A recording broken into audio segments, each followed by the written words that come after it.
তো অনেক প্রতীক্ষার পর অবসান ঘটেছে প্রতীক্ষার। এখন আমার হাতে 3টে বল আছে, দেখছো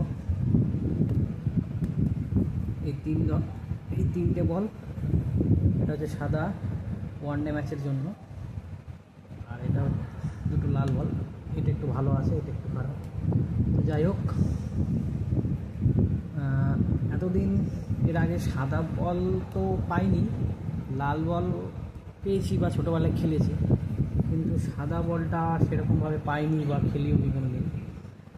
তো এই দুটোর মধ্যে ডিফারেন্ট কমেন্ট্রিতে শুনেছি, প্লাস আজকে নিজে হাতে পেয়ে আর একটু ভালো দেখতে পাচ্ছি যে এই যে গ্রিপগুলো সাদা বলে ফাস্ট বলের জন্য ভালো, আর লাল বলটা হচ্ছে স্পিনারের জন্য ভালো।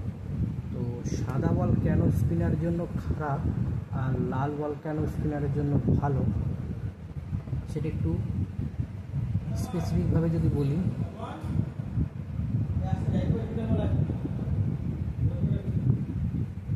তো এই যে সাদা বল, এই লাল বলের যে গ্রিপটা বা সিম এটাকে সিম বলে, আর এই যে সাদা বলের যে সিম, এই দুটোর মধ্যে তফাৎ যে এটাই যে এই যে লাল বলের সিমটা হয় একটু উঁচু টাইপের, আর সাদা বলটা একটু নিচু টাইপ, মানে এই যে এই জায়গাটা লেভেল থাকে, আর এইখানটায় লেভেল না, এখানটা একটু জাস্ট উঁচু থাকে। আর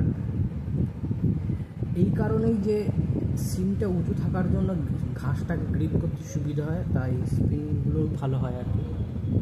আর এই দুটো বলের মধ্যে ওয়েটের যদি বলি, সাদা বলটা হালকা হয় আর লাল বলটা ভারী হয়।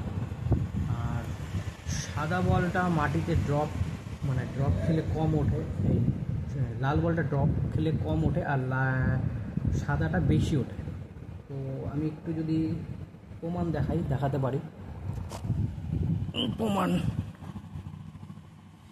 এইটা হচ্ছে লাল বলটা যদি আমি ড্রপ করলে দেখব এইটুকু উঠছে, এইটুকু হাইট। আর সাদা বলটা যদি মারি অনেকটা বেশি উঠছে।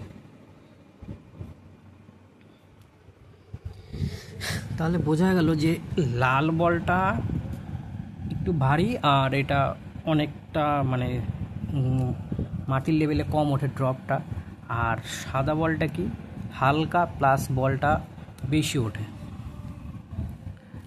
তো যাই হোক, কারা কোন বলে খেলেছে ছোটোবেলায়, বা কেউ সাদা বল হাতে পেয়েছো কি না আমাকে একটু ডিটেলস জানিও।